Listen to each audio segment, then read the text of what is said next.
Hi, I'm Adam Benzian. Some of you know me. I'm the old co-founder of Hackster.io. Always happy to be back and work with the community on really cool projects that you guys are working on, anything from commercial and in particularly when it comes to wildlife conservation. I love it and I'm super happy to be part of it as a judge. Three things that I kind of think about where AI can help and edge AI can help with conservation efforts. I think the first thing that's close to my heart is poaching and illegal wildlife trade. Very sad situation and something that never seems to stop.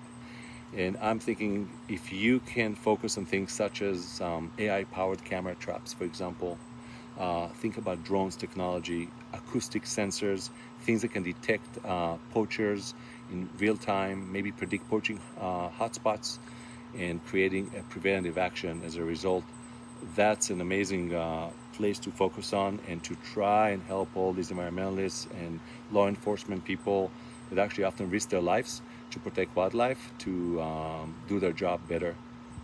Second thing, I think that species monitoring and identification is still a big problem.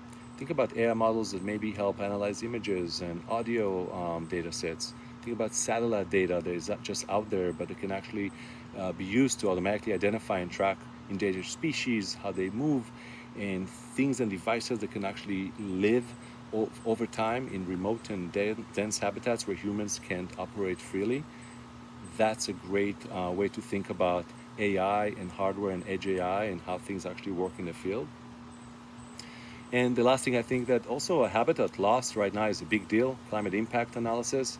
Think about AI processes that, again, use satellite and environmental data to maybe detect deforestation or land use changes.